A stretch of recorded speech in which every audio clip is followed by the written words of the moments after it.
Hey everybody, here we are today at the set of the Quilt Show, and we thought it would be fun to introduce some of the crew members. Hello, I'm Kevin Conroy from Fountain, Colorado, and I am camera number 3. Camera number 3 gives us some of these fantastic shots of these wonderful quilts and of our guest today, Elsie Campbell. Stick around, you won't want to miss it.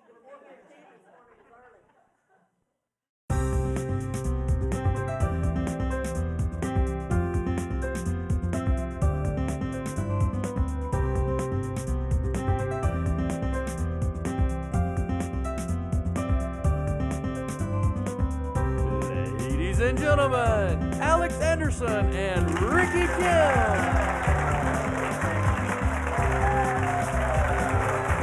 Thank you very much. Thank you very much. You know, Alex, the quilting world is so diverse. I mean, there's you, and then there's me. Who can explain that? Yeah, who can explain that? There's contemporary and there's traditional. Today, we've got a rather traditional quilt show for you, but the quilts are absolutely over-the-top stunning. The quilts you're going to see, the ones actually that are behind us, are made by Miss Elsie Campbell, and she's going to be visiting with us today. They are extraordinary. And so some of the traditional things that you know are in design, right? So I thought maybe I would twist your arm and have you share with our viewers kind of some of the tips and tricks of the trade. Well, truly, I am a traditional quilt maker, although I think I'm surprising people, but a lot of the things that I do have very traditional roots. And where I feel myself most at home is perhaps sitting at my sewing machine and just doing a little sawtooth star. I mean, they're just, how cute can that be? Well, it's as cute as a button and a bug in a rug, and I'll tell you, the points are all perfect, and it is definitely Alex Anderson. Well, but here's the thing. When I turn this block, no matter how I look at this block, it just looks the same. Unlike when you work with blocks with a diagonal and you can turn like log cabin and things like that. So everywhere you turn it, it's the same. Right. And some quilt makers, I just have a couple here. Now, by the way, I don't want to say that's boring. No, it's just the way another it is. way. It's just the you way know, it some is. quilt makers may just make a bunch of these sawtooth stars and then, you know, put their sashing in it, and there's nothing wrong with it, but I'm always a what-if person. So I look at these little stars, and I look at the, let's take this one, the component in this star is, to me, the most prominent, perhaps, that half square triangle, wouldn't you say? Yeah, the triangle is a very strong, dominant aspect of that block. So I might want to incorporate another block that's exactly the same size made out of half square triangles. And what comes to mind instantly, of course, is a pinwheel. Okay. Okay? So I will make pinwheels the same size. Now, are you just going to put all these stars together and then put pinwheels around? Well, you know what I'm going to do, Ricky? I'm going to put it on my design wall, and I'm going to say, like, look at these two here.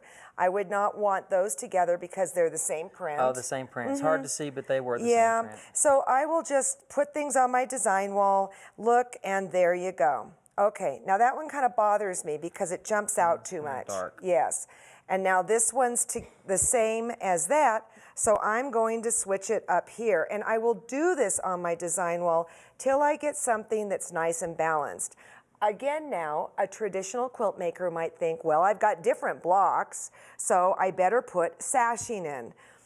When a quilt maker, when they're in my class and they go to put sashing in, I ask them why. I want to know why. If it adds to the design, I say great. But if it's just, you know, the easy way out, let's see if we can do something else. Okay. Okay? So again, I look at these units and it's the half square triangle that's the big deal, right? Yep. So I will just sit at my sewing machine, listening to music, and just make tons of half square triangles. Okay. Okay?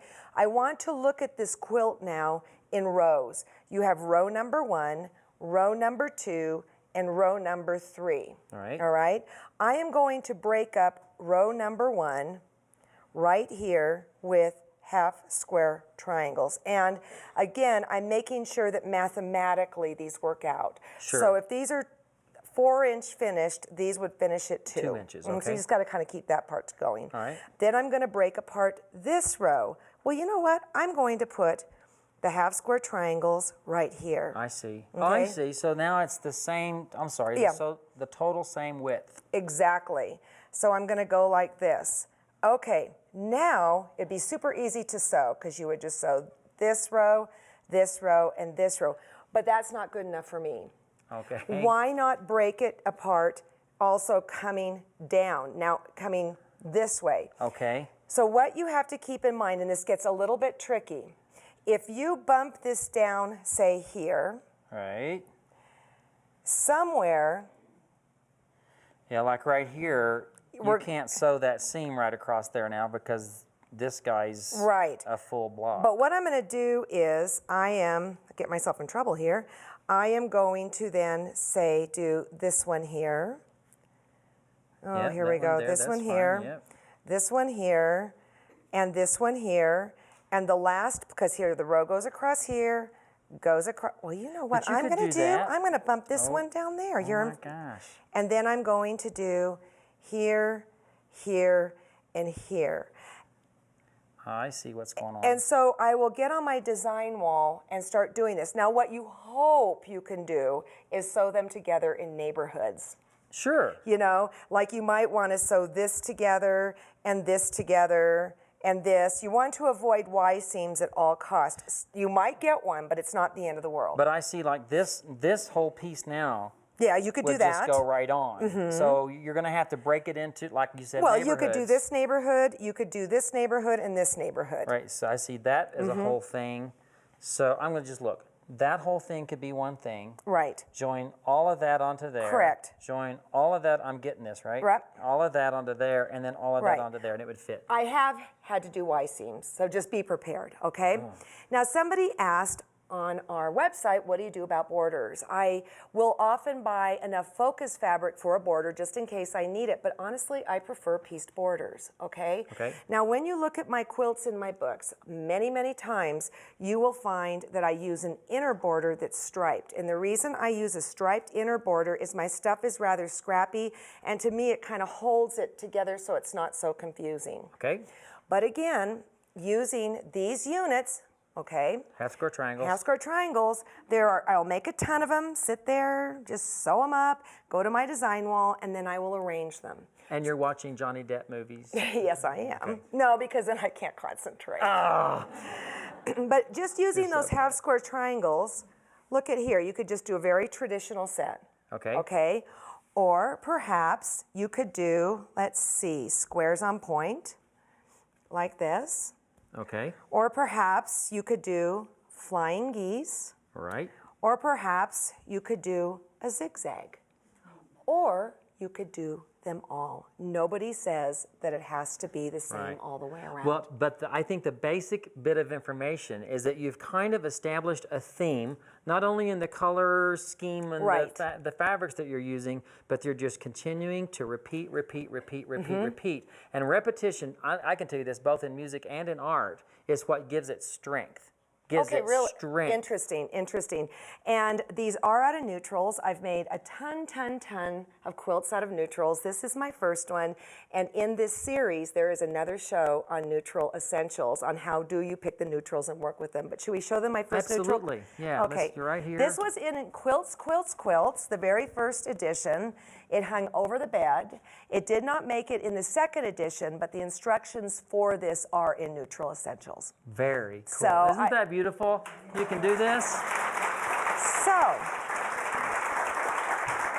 that's one of my dirty little tricks that I do when I'm working with traditional blocks. You know, but it's very basic. And for those of you that are wanting to be a little creative and do your own kind of designs, that's just great information, right?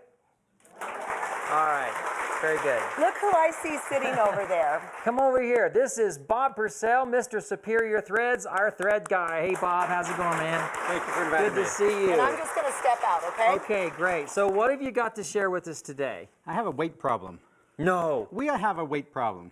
It's the thread weight problem. Did you just say I have a weight? No, look. I have a weight problem. Did I really do that on Do you have camera? did you have a thread weight problem? Do you understand thread weights? You know what? This is what I think I know. Can I tell you what I think I know? Please do. I think I know that like a 12 weight is heavy, and like a 30 weight is fairly heavy, and a 40 weight gets lighter, and a 60 weight is very fine. That's what I think I know. The bigger the number, the thinner the thread. Why'd they do that to us? I don't know. Doesn't that Some you'd think- engineer in yeah. the back room designed that, I think, right? That confuses. It's horrible. And it gets even worse because thread manufacturers, they don't understand the weight system. That's a made-up number. Really? What do you mean they don't understand? If we go to the factory and say we need a 40 weight thread, they say, what in the world is that? Really? They don't The understand. factory says that? They don't. It's a made-up system. So how does the number get? Have you heard of number system thread, number 40? Have you heard of number, you've heard of 100 weight silk? I've heard people comment about I use 100-weight silk to It doesn't applique. exist. It doesn't exist. 100-weight does not It's exist. mislabeled. It's number 100. It's number 100, but it's not 100-weight. Right. The number system is accurate. The weight system is inaccurate, but we deal with it. We have to deal with it because it's not going to go away.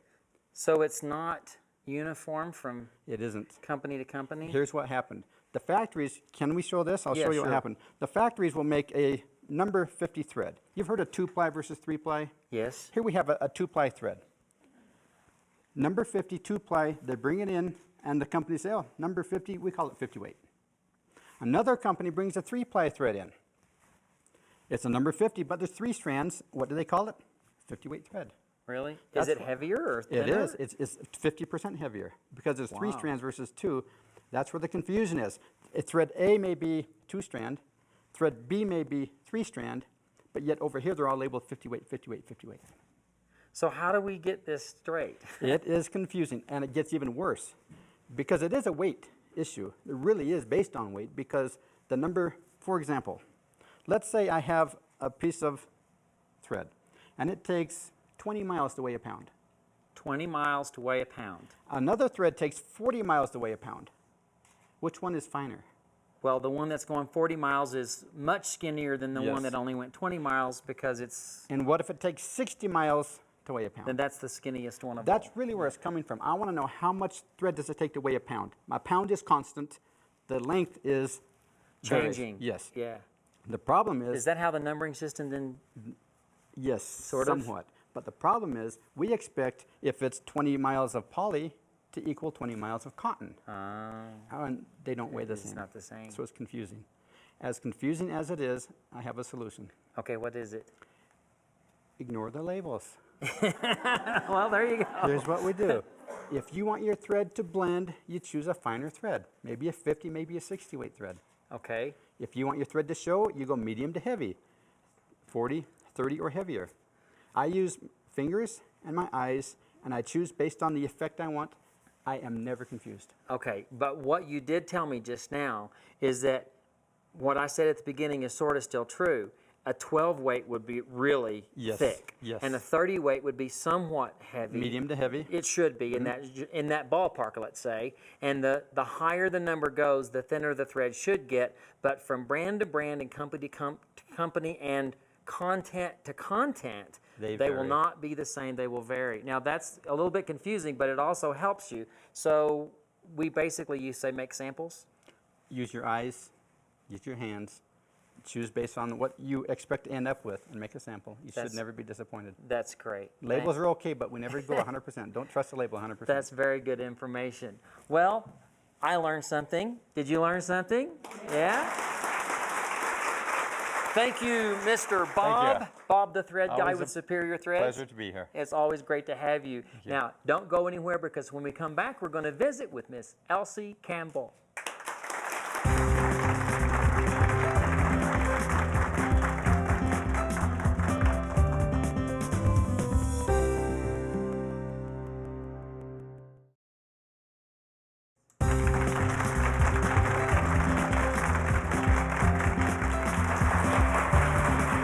Welcome back to the show, everyone. Am I excited about today's guest? Yes. Yes. Her work is phenomenal, and I think she has 1, 2, 3, 1,000 million things that she can teach me. Please welcome Elsie Campbell. Hey, Miss Sweetheart. How are you? Hi, welcome. Welcome. Well, I have to say, I walked in this morning and I'm just, woo! I mean, your work is, you set the standard of what we need to do as traditional quilt makers. Thank you. You know what? I have to now jump in because we have to reminisce for just a moment. Is that all right? Yes. Okay, I tell everybody I started quilting in 91. I'm living in St. Louis. In 1993, we have floods. Oh, the worst floods ever. And during that time of the floods, a friend of mine from Texas came to St. Louis, and we went to a huge religious conference where Desmond Tutu was going to be speaking, right? So we're going through the convention center, we're walking along all the corridors, and lo and behold, I've been quilting 18 months maybe, right? I come up on this lady sitting off in the side. She's got a quilt, this quilt actually, on her lap. The rest of it's kind of down in a garbage bag so it doesn't get dirty, so it won't get dirty while she's quilting it. And there's a hoop, and I'm going, oh, a quilt, because I'm a baby quilter. I'm very excited about everything quilty. And I come up and I look at it, and I'm looking at that red and the green, and she's kind of like, I think she said she's nervous. Are you nervous? There's a strange guy approaching you at this point. Well, you didn't say a word, and you just got closer and closer. And The weirdo. closer, and I almost had his nose And in my needle, and I was just And like, I went, whoa. is that reverse applique?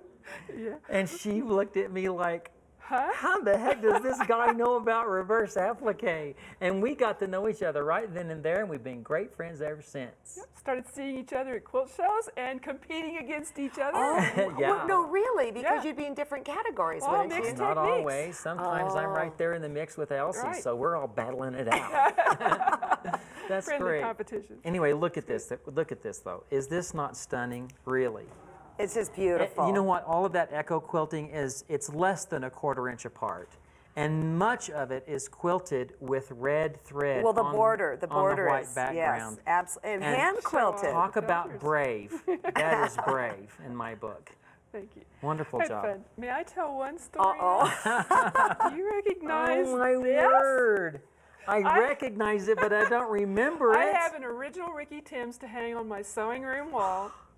I had shoulder reconstructive surgery in 2000, and I got a Ricky Timms get well card. Oh. Do you remember making this? I do now. Actually, what happened, I mean, after my surgery, about 2 weeks later, my hand actually looked about that color. But anyway, I thought that was cute. Did you get a good picture? Yeah, of they it? did. Yes, we and did. Elsie's book is Winning Stitches. You think it's out of print, Yes. but you have plenty in your have. garage that I you do. would like to pass on to other people who would like to learn your Yes. award-winning techniques, right? Right. And your website? LCMCampbell.com. Great. Elsie M. M as in Campbell. May. As in May. Campbell.com. Very Right. good. Well, I want to look at the quilts. What's so interesting is they're so different. They're so different. And spectacular and traditional. Let's look at the stars on the back. What's the name of that quilt, Elsie? Oh, that's Triple Trio of Stars, because it has 9 stars. I sang in a triple trio when I was in high school, so I just thought that quilt just sings, so it was named that. It's machine pieced, hand quilted, and hand painted. And I love to go to shows and watch people put their nose up there and try to figure out how I did that applique. Those flowers are painted? They're painted. Are they painted Wow. on the fabric? Yes, they're freezer paper stenciled, and then I added details with paint. Wow. How about that? I never knew that, and I've seen that quilt tons of Have you? times. Yeah. it's Beautiful, beautiful, Well, beautiful. There's a long story with it, but that's okay. It needed something more, and that something was applique. And at that time, I didn't want to spend 2 more years putting the applique on it. So I've been experimenting with freezer paper stenciling. I made a little practice block, laid it on the top. That's what it needed, and that's what it got. And it was a big winner. Yes. It sure was. 20 shows, 20 ribbons, Wow, 20 shows, 20 ribbons. and it's retired. That's incredible. Thank you. All right, the next quilt we've got back there. Now, this is a little bit of a departure. Is this something more new with what you're Yeah, doing? this or- is newer. This is a string pieced quilt. The background is string pieced, and the applique is actually string pieced, and then the appliques are cut from the string pieced fabric, and then they're arranged there. I had so much fun with this because I like to arrange. It's like arranging flowers without having to grow them first. So I want to ask this because it's across the room from me. You're saying the petals on those flowers are string pieced. Yes. I went and It looked at adds it earlier. dimension. It Nice. adds a lot of dimension. I think you can see the leaves and the flowers are all string pieced. Nice. And it adds a lot of dimension and texture. So These your are idea is prints. just to create the strings of fabric and use that fabric then to cut out Right. your applique shapes. It just gives you a lot of dimension, a lot of texture. And I have some pieced quilts and I have some applique quilts, and hopefully they'll be in a new book. 2009 or 2010. Well, we'll hold a good thought because I'd like to know how to do that. Certainly. All right, Excellent. now the quilt behind the piano, what's the name of this one? Oh, that's Aunt Mimi's Triumph. I recognize it. Yeah, that's a Whig's Defeat block, and I quilted that before my shoulder surgery, and I had lots of pain, and I decided if I ever finished that quilt, it was going to be my triumph, not my defeat, and I'm Aunt Mimi. Well, I thought it was old. I thought it was an antique, and I you? said to Ricky, "Is that an old quilt?" And he goes, "Yeah, it's about 5 years old." No, I mean like from the Just have an 30s. I accident, mean that's it. the quilting. It's and patterned everything. after old ones. I grew up in Oklahoma, and I have Oklahoma Heritage Quilts, the book, and there are 2 quilts similar in there, and I'm sorry the name escapes me, that a lady made, one in the 1870s and one in 1920s. And the 1920s used the Nile green and the peach in a similar way. She only had like 6 points, and I've got 13, but I drafted my own and then used Deborah Wagner's strip plate piecing technique to make the arcs. Well, I'm amazed. I mean, the patchwork in that quilt, and those pieces are tiny, is incredibly perfect. So you've got your incredible precision patchwork, and then the spectacular quilting. on Okay, it how as many well. ribbons for this quilt? I don't know. It had a best of show, and it was got the Mary Crickbaum Award for Best Hand Quilting at the NQA show in Tulsa, Oklahoma. I think that was 2001 or 2. So it's been around and it's gathered ribbons. Yes, and it is hand machine pieced, hand applique, hand quilted. Wow. All right. Now, is this your newest quilt that we're looking at now? Newest competition quilt, not my newest quilt. Okay, your newest competition quilt. So Right, tell the us one about at it. What its name? And That's Aunt Mimi's Flower Garden. I'm Aunt Mimi, by the way, so my side of the family is Aunt Mimi. And it is machine applique, machine pieced, machine quilted. The only hand stitches there are to sew the miter shorter. And I did use a fusion of Ricky Timms and Susan Cleveland's piped binding techniques for that. cool. Okay, I have a really, where's the machine piecing in this? Actually, the applique blocks are actually squares. Oh, that's And right. I underneath- remember. I remember seeing it. It's hard to see Three now. ladies out in the audience that are in my class. We're making it now without those seams. See if we can correct some mistakes. And there's actually seams underneath the green bias. The green bias is to cover up mistakes where the Well. seams don't match. We like that. But it worked as a design element. Now, Ricky told me something earlier prior to the show that I was not aware of, that this even happens, and it's the master quilts. Tell everybody about this. Well, Ricky. you tell us about Well, I'm not terribly familiar. I know that NQA has a master quilter program. And you have to- NQA, is the National Quilt Quilters Association here in America. And you can be nominated by one of their certified judges. If they see it in the show, they can nominate your quilt, and that's what happened to mine. Then it is evaluated by a panel of jurors for a master quilt, or you can self-nominate and pay a fee. Oh, But which I somebody didn't else know either. nominated you. One of the judges nominated me, and I'm not told which certified judge nominated my quilt. So for what master happened? quilt. What happened, or what happens? Well, it will be going to the NQA show next summer for evaluation. and as I know it, and I don't know the exact facts, but there are not very many quilts on the planet that have ever been deemed master quilt by the National Quilting Association. It's a real honor. Yeah, There's it's- not very it's a many. it's a handful. It's not even hundreds. It's No, it's just a a handful. few. Yeah. And of course, it's nominated at this point. It has not been named master quilt. Right. It's just a nominee. But what a great honor to It is. be No even kidding. considered, Yes. right? And it's my first Yeah. all machine. There you go. First Thank all you. machine hand work. quilt. Yeah. That's wonderful. Well, I just think everybody needs to stick around because we need a lesson from a master quilter. Don't leave.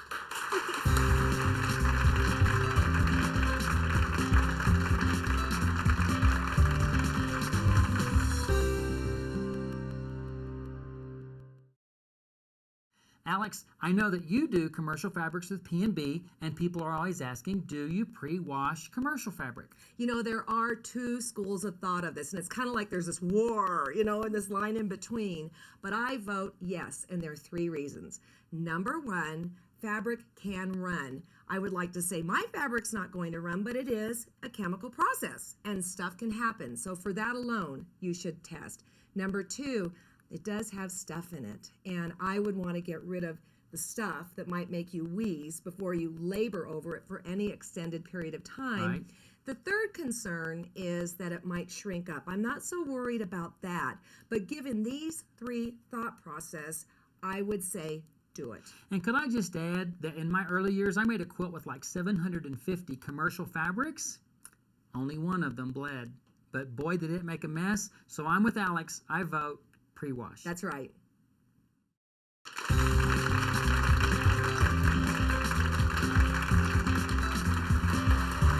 Hey everyone, we're here with Elsie Campbell, and your quilt, Starflower, which is actually pictured on the front of your book, now lives in the Museum of the American Quilter Society in Paducah, Kentucky. Is that correct? That's right. That's a great honor in itself. It certainly is. But Elsie has come up with a smaller version of that winning quilt, and this is a pattern called Wallflower, right? Right. All right, now, Elsie, this is the quilt right here that you've got going for us with all the different, my goodness, star points and everything. And you say it's really relatively easy if you follow some guidelines, right? Basic rules. All right, so to get this whole process started, you say fabric is the place to start. Absolutely. So It's share always the share first with place. us a little bit about your thoughts about the fabric and looking at that pile right there first. I love these fabrics, but you know what? They're not going to work for Starflower. These are very busy prints, and if you look right here, you can see that they all kind of blend together. You can't see one from the other. You couldn't see a seam line in there if you had to. No, and we really need some definition here. This would be useless making all these seams with all these prints together. We need something that reads as a solid, something right. that's going to show our work a little So bit. the green pile a little better? Green pile's a little better, actually a lot better, Ricky. Okay. A lot better. We've got 6 fabrics. We're only going to need 4. So I'd probably eliminate some that are maybe too close in value. Like I'd probably pull this one out maybe. And then again, this one's just way too It dark. kind of jumps to a dark It's area, too doesn't dark. it? I'd probably stick with these All right, actually. so if I let's were just doing get that. rid of those because Yeah. they're no good. There's one of the fuzzies. We don't need those either. And the yellow yellows, pile. That's kind of a similar thing. You see, I really like these two. Maybe we could use these 4. I see. But They've then got a little again- texture. Yeah, but then there's a lot of a jump between here and here. I kind of like these to go gradually into each other, like hand-dyed fabric, the gradated Gradations, bundles. right. And if I'm going to put these two together, I think I'd probably stick with these. You see how there's contrast between these? But it's also subtle too, isn't And it? it is. But It's that is just, beautiful. They seem to be more of the blending and more what I would probably use if Okay. I were going to use prints. However, I'm kind of show off. I like to show off my quilting And stitches. boy, do you show off your I show quilting off, stitches. and you see all my winning ones are made out of solids. Right. These happen to be commercial solid fabrics, but I also like to use hand dyes. I do my own hand dyes, and sometimes I even use Ricky Tim's hand dyes. Right Woohoo! there. All right. All So right. here's a nice pink gradation, a nice purple gradation. And those could go together And really that's well. what you're looking for is 4 fabrics that kind of gradate together, right? Value is everything. All Actually, right. color's not as important as value. Now, what's next? After you got your fabrics, you're going to, Cut 1.5-inch strips okay. of all your fabrics. Of all Well, your actually, you're fabrics. going to choose one color, and the other one's going to go away for the background. So we're working with star points. I like to use the warm colors in the middle and the cool colors for the backgrounds. So I've chosen the pink to use for the center, Okay. and the cool colors. And let's look at both of those because you've got Okay. 2 sets of strips here, right. but they're not identical. This is your 4 fabrics. 1, 2, 3, 4. Right. And so 1, 2, and 3 belong in one strip, and 2, 3, and 4 belong in the next Yes, set. Is that exactly. correct? And you tell everybody to press seams press open. seams open. And I also should say I'm touching these, and they do not feel real soft right Oh now. no, they're very heavily starched. Heavily starched, and that is one of your secrets to your success on piecing, correct? Right, for precision piecing, it'll improve your piecing skills 100% the first time you use it. I didn't think it would, and I'm kind of skeptical, but I said, okay, try it. And I tried it once, and I was sold. Excellent. All right. Now it's time to make the templates for this, right? Right. And you have your own very special tool, correct? Right. It's the Elsie Campbell Super Star Duper ruler. Ruler, Star Ruler. All right. I designed it for making wallflower, starflower, and so forth. It's easy to store. It has a flat end, so you can store it. There are others on the market, but the points always get a little strange nasty. for you. Yeah, okay. they're a little nasty because I jam them down in my little holder and they break sometimes. But this is a little bit flatter, so you can actually cut strips with it too. All right. But it has a nice 45-degree angle, and that 45-degree angle is easy to find, a lot easier than on, say, one of these. The 45 is there, but it's a little harder to find. Okay. So How wide is that strip of freezer this strip paper? is 3 inches. This is the finished width of these. This is 3.5 with the seam allowances on, but we're going to add, we don't have seam allowances on our templates. Right. So I've already drawn a line with a permanent pin that will not heat transfer on the freezer paper strip that's 3 inches wide. Now I'm going to make a 3-inch diamond by bringing in a second ruler. And I love the way you do that by lining up your 3-inch mark right there on the previously drawn line, and go ahead and adjust that. Now I like Your to go to an ruler. interior line. You see I'm going to the cut line there. And I I can see all the way back that this is a perfect 45 degree. And I've got 3 inches, so then I'm going to actually, Do you need some help? yes please. All right. I've got the ruler in I place. remember when you had shoulder surgery, so I, Oh, do you? yeah. Well, that's just fine. I've papered and wallpapered and Oh, painted you've done all ceilings that and since everything. then? All right. Now I've got this little diamond drawn here. What I'm going to do, and this is a line that's not included in these. It's a 22.5-degree angle for those of you that are math experts out there. Can you see how that she's just turned that now? And the center going right down here, and that diamond is going right on the edge of the paper. Can you see that? Very good. Then All right. I know that I have a 22.5-degree angle. That's the center, and this is important for what we're going to be doing. We're going to be making chevron points. I would also then come back in here, and you see how I can line these up. And when the line disappears, I know I'm in the right in the place. right spot. And I draw these lines. These are references to go on the seams when we're Okay. done. So I'm going to go ahead and do that and let you put the cap back on before I Alrighty, I'll mess do up that. things. Thank you. This is what it's going to look like then after we get done. All right, We're let me going set this aside so we can really see those Sure. two templates. I actually use this to cut. Oh, because wow. when you go to cutting them, sometimes you miss that drawn line a little bit. But if you use this, when you're cutting down that center, you know you've got a 22.5-degree. Okay. So I But use you've that to cut cut now also. your diamond sort of shape Right. into half. You can see how You've these are got your two chevron. chevron lines, and those are reference marks to the seam lines on your strips. Exactly. And now you iron them, I And assume. I also make sure that I mark this either dark or light. You can make light I ones, but you also have to put this on there or you can get it really mixed up. You know, I have all those little tips too, and sometimes it's easy to forget that, whether it's a registration Oh, mark yeah. or writing the word dark. Right. But that way you could get it positioned in the You right know where spot. you're at. And this is the what you on your strip sets. Then these are positioned on here, and this angle is important. If you shift this just a slight little bit, you're going to have trouble getting these lined up eventually. Right. So it has to be just right. And these little reference lines on these seam lines really help to get this nice and straight. Okay, and you've done that on both sets. Right, and you must allow about 3/4 of an inch here because your half-inch is at an angle. Right, you've got to have that add space. You've got to add, and then I actually use this to cut out also. I'll So bring this it is back in. basically one ruler does it all Right. for So this I can, particular I can project. cut, and then I can bring this in this direction on this line and cut and make sure I have the 1/4 inch. All right. Now, you've cut out your pieces. Let's move this off to the side so we can there we go. now see the pieces.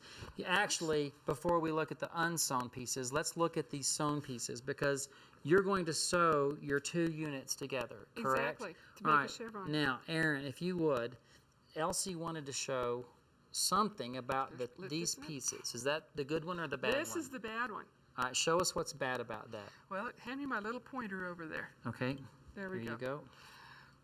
If you'll notice, you can hold that one up and we'll compare the two side by side. This seam must start at the 1/4 inch and maintain the 1/4 inch all the way to this tip. Right. Because this is a bias edge, it wants to slip and slide on the sewing machine quite a bit, and it's easy to come off here rather than coming straight. And then when you open them up, you've got a nasty little point. All right, It isn't nice. and one more time, get right into there to show that is not going off that point. That stitching is It's kind of curved off the edge. not good. No. So now you say you have a trick to help us not do that, because I will tell you, at least every beginner I know and many people that are experienced have a problem sewing off the end of a 1/4 inch seam. Oh, yes. So That's here we where go. this little guy comes into play. Let's see if we can do this standing up. This is always awkward, isn't it? Yes, it actually is. Actually, can I move that on the floor? You can. It's going to be a little easier so I can plant my heel. I'm just going to have to. There you I don't go. want to sew through my finger. No, I don't want you to sew through your finger either. Last time I was in Levita, I had a Emergency. bandage on my finger, and the ladies in the front row know all about that, so enough of that. Can you see that I've got the tip right here? I've sewn onto a strip or a scrap of fabric. That really helps when you're going onto this. I've got to get it right here. Okay. Now that's kind of hard, but you can hold it. You see this ballpoint all? Oops. I'm used to a 170, which has the smaller seam. Okay, here we You go. want a smaller stitch? No, I'm talking about the smaller feed dogs, the 5.5 instead of 9. Oh, I understand. Yes, different Okay. machine. Yeah. Now I have these pinned already. I do not sew over pins. Guess why? Why? Why? Break your needle? Oh, or you break the pin and pieces fly everywhere. See, this is one of those rule people, Alex. I am. Okay. However, when I'm doing those string quilts, I throw all the rules out. Okay. And I use this. You saw how I was holding that seam back? Absolutely. This little ballpoint all really is terrific. Now, I'm hoping my pieces were cut correctly so I can do this. Well, you're going to make us believe it's correctly one way or the other. I am. Right? Okay. Now, All right. you see how this is wanting to shift? This point is wanting to shift this direction because of the bias. Right. And I'm just going to hold it here with this ballpoint all as close as I can. Oh, and you really Keep are. it going. Wow. Okay, you did Okay. it. I did it. Ta-da-da-da-da-da. Okay, you got Yeah. that? Very good. All right. So, Miss Elsie, now we've got our pieces sewn together, and they've been pressed Pressed. again. Are they pressed open? Let's take a look. Oh, yes, Yep, that's pressed open. certainly. And It reduces bulk. We really need to reduce bulk as much. Do you know how many seams we've got together in the center of this thing? I don't know if I can count that high. 16. 16 pieces, 16 seams points coming together. Okay. Right. So I like to then work through the stack. I do a lot of chain piecing. These are the little squares that I've embroidered, but I also do applique piecing, whatever. It really is nice to have something in these squares to give rhythm. You talk about repetition. Right. It's everything. It creates And that where did you rhythm get and those unity. embroidered designs? This is the Bernina Classic Jubilee Collection, I think 75th anniversary. Very cool. Collection of embroidery designs. It's All a right. little lace thing. But I stack everything in the right order, and then I can just flip one onto the other, and I tend to have this on the left of my machine. And then you stitch. I stitch. Right? And Now, you this have a is way Y to seam. pin this. Right. So you've pinned both the top and the bobbin. Should I Say demonstrate? bobbin. Right. Bottom. Well, this is where the little quarter Oh inch yeah. strip comes Now in. you know I've seen people do that. I've never used that, but and maybe because I don't have fingernails, but But you can measure 1/4 inch this direction. Blue doesn't show up there, does it? And 1/4 inch this direction, so you know where to put your pin in.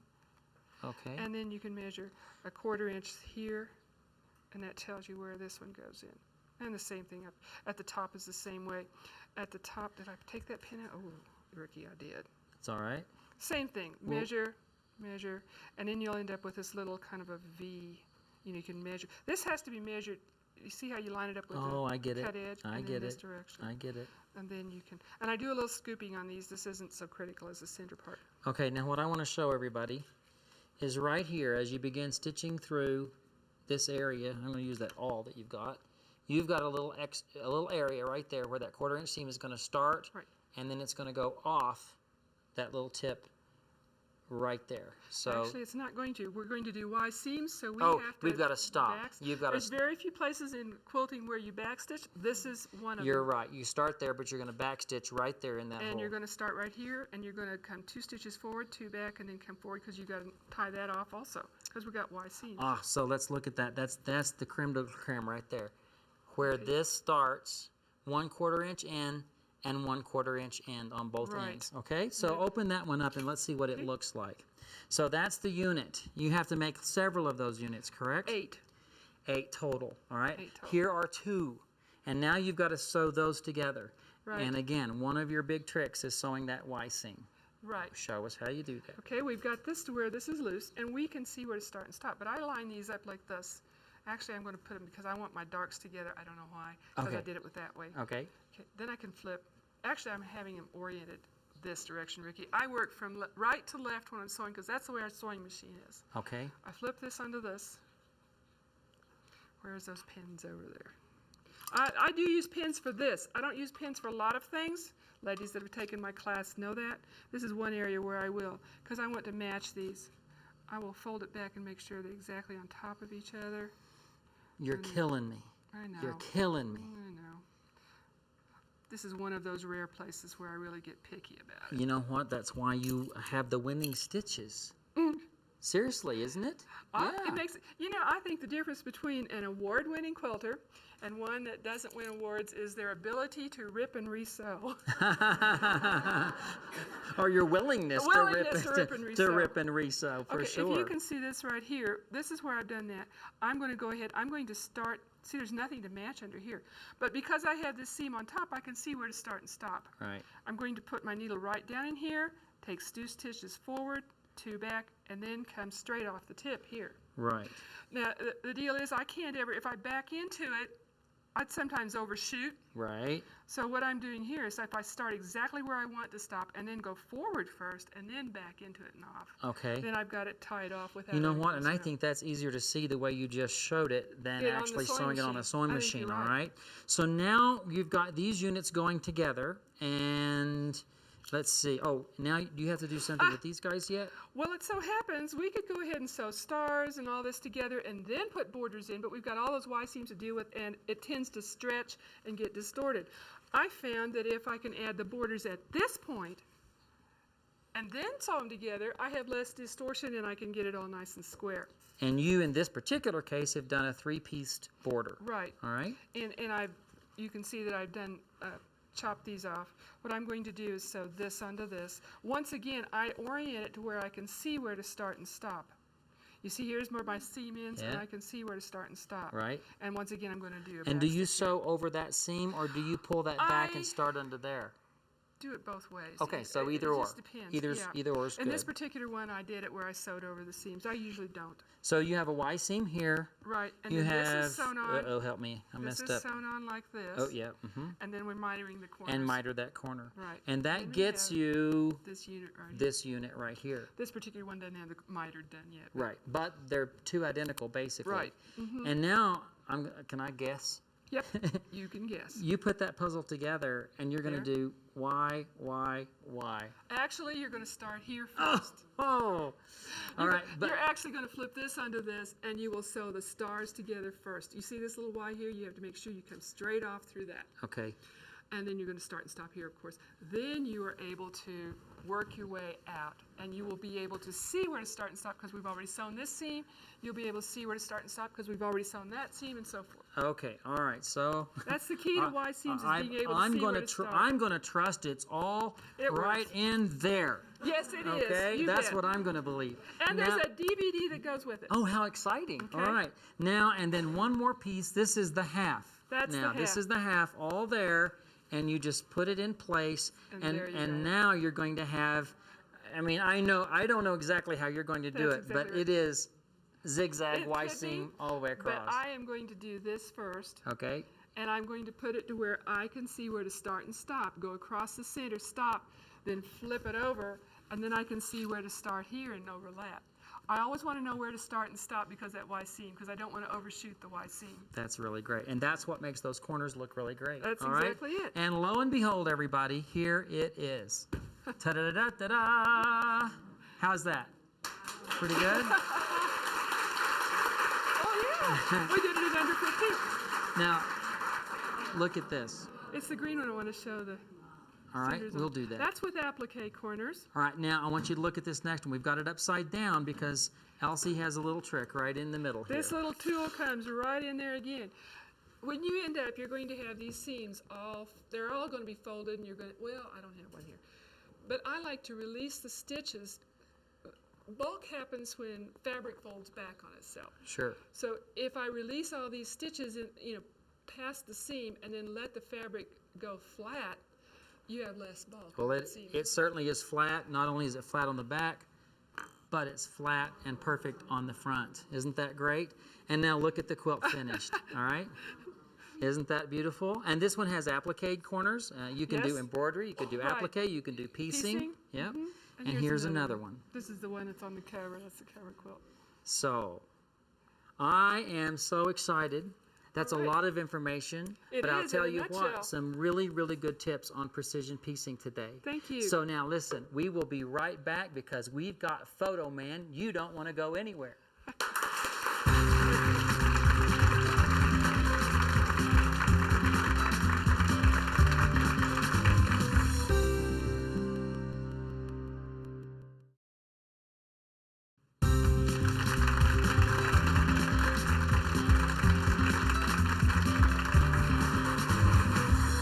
back to the show, everyone. Well, Elsie, I know why you win ribbons now. The detail that you do when you make your quilts is just amazing. So, lessons to be learned. But we are here with Gregory Case, Photo Man. Everybody welcome Gregory to the show, please. Thank you. We have history. Yes, we we do do. have history. And you know, people know that you're kind of a regular on the show from time to time, but they may not know exactly, you know, why or how you got involved with the show. Yes. And basically, as I remember it, you just called me up one day and said, I want to be there. It actually started with, I had known Alex for several years, and my goal was always to meet her, and I told her on the phone just to have lunch. I thought if I could just have lunch with Alex, I would have reached a certain level in my life. Ah, yes. What I happened is, understand. out of the blue I've one- been there. Yes. I've been there. I understand. Yes. One day, out of the blue, she calls and she said, would you like to do a podcast? And she said, we can do it at my home. From my and I thought, website. Okay. this would be perfect, because then I can have lunch with Alex. So we go, we have a podcast. In the midst of all this, she says, I'm doing the quote show with this guy named Ricky Timms. Who? Well, It wasn't sorry. like I want to go have lunch with Ricky Timms, because that's like a thing. One thing led to another, and she wrote an email, and then I called you. I remember in our phone conversation, I sounded like an idiot, because they kept saying, do you remember you're in this book? Oh, no, you're not that book. You're in this book. No, you're not that book. I felt like saying, why am I even having a conversation with you? One thing led to another, now I'm here.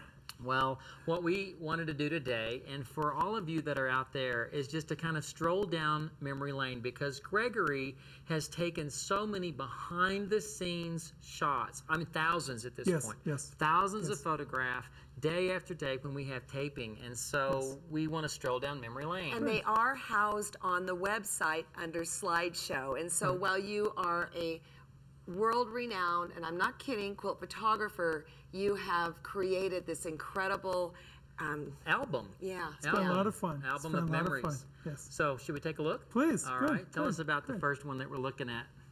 This is one I like particularly because Alex does a very good job of sort of being you're more the straight man, and she oftentimes will make the funny comments. And oftentimes she'll do this almost off camera. She'll do little things for the audience, and that's one that I caught, and I just thought it was real fun. You said something, she was sort of pointing at it and making fun. So that I have really enjoyed the chemistry. That was watching that you was two. probably season 1. I think maybe it might two. have been. All right. pretty early on. And the next one. Let's take a look. This was season 3. No, 2. No, Season two. Two. This was all the crew. Every season there's always an event that we have, and this was Hawaiian Day, and got everyone together. There's a lot of antics going on that day. And truly nothing was in our water. There was nothing No, in our water. no, We were yes, all, yes. my dad was kind of disgusted by the whole thing. I said, wasn't that great? Because there's video on the website if you go back and Right, search under yes, video. yes. He goes, I don't know, you look like a bunch of drunks to me. So it was not humored. Well, I'll tell you, we actually kind of twisted your arm for that picture because it shows that we are a family. Yes, That is absolutely. the entire crew, everybody Absolutely, yes, involved, yes. and we could not do what we do without all those people. And I think what's also interesting in pictures is how many people it takes to put this on. I Yes. think people oftentimes think it's just a couple people.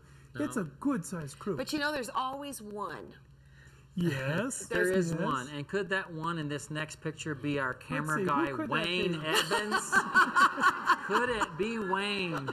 Now, the setup for this is there was another picture of, I believe it was your niece. My great niece. Your great niece we were taking pictures, and then she laid, there's Wayne, There's Wayne. took a picture of her laying on the desk, and the grandparents thought it was very funny, and then Wayne jumped up right afterwards, and that's the one that most people remember. Now, in the slideshow, did you get Wayne in his coconut bra? Yes, I did. Oh, very I did good. not show that. No, we won't show that. All right, let's take a look at another picture.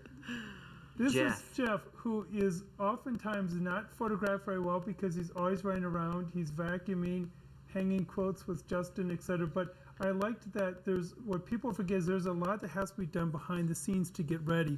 One of them is vacuuming the rugs. And there he is. Yeah, there's Jeff. Hey, Jeff. But you know, it's not only on the days prior to when we're setting up, but between shows The and all of lighting that. crew that has to come a couple there is days stuff earlier. that's There's a going on. lot of work, yes. And Jeff works with Justin and I here in Levita and does a Exactly. great job dyeing fabric as well. Exactly. So, and the next, let's look at the next picture. And that's John, who's one of the founding members, hanging quilts. Someone has to hang all these quilts, and there he is. Hi, way in the John. back. That would be Alex's husband, John, right? Yes, yes. And again, what people, I think, forget is how many quilts get hung. We do that every morning, every noon, usually in the evening. There's quilts being Your hung, walls taken get up and down. painted and changed a lot. Yes. And then in series, was it 2 or 3, we went on a road trip, and it's never been done Series before. 3, we went on a road And trip. Gregory said, "Oh, can we come? Can we come?" And here's a picture of the road trip. This was at the sisters. Yes, we were at Mary Mashuda and Roberta Horton's house. Very good. Yes. And we kept saying that Justin, where did he go? Look Where at did he go? the attitude. Where did he go? Where did Justin go? And when we finally, quote unquote, found him, we found him snuggled up under a quilt in their living room. And I So. thought it was a great picture of the partnership Right, of the two right. of you. Now, is there one more picture? I Should think be there one should be. more. There it is. When I was on the road trip, I liked that in particular because Alex was sort of playing, as oftentimes she does, as you notice on the show. As one of those, I liked it where you're just sort of over in the corner, you're almost missing, you sort of just popped up, did that, and then sort of popped down again. Like a That's puppet. lot- There she is. Yeah, There exactly. she's gone. That was a lot of fun. Well, certainly we have enjoyed a lot of freedoms as a TQS family, yes, and yes. that perhaps would not have been possible before. So it's Very much very, so. very exciting, and it's much just so. awesome that you've been able to document. It's been a lot of And fun. not only did we have lunch together, we're now sharing, when we come here, there's 4 couples over at the Yes, warehouse, yes. and he's actually taken my Yes. underwear out of the washer. Did I hear that? Did I just I hear wasn't gonna that? go there. Did I just hear Well, that? if you're saying that, then I will say every morning you get up and you make me breakfast. That's right. She makes one hard-boiled egg for me And every morning. I have to clarify, the warehouse is a very nice apartment Yes, that's it here. is. It's not just like a place, you know. And also, you know what, Gregory? Not only do I want to thank you for all that you bring to the table of the quilt show, but I also want to thank Elena. Absolutely, Yes. absolutely. Elena. This would not be done without her. Where is Elena? Is Elena? There you There are. she Oh, is. Elena. how cute. That's great. Doing the camera right now, yes. Well, thanks for a stroll down memory lane. That It was was a lot of fun. It's been a lot of fun. And Elsie, your quilts are just astonishing. I can't wait to see what's next. And Ricky, I'm going to say, let people know when you're going to enter so they can just save their quilt for the next time. Oh, thank you so much for being here. Thanks. All right. Thanks for So, inviting me. everybody, it's a new day. Every day.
Elsie, you have some books, you've got patterns, you've got DVD. Tell us a little bit about the DVD.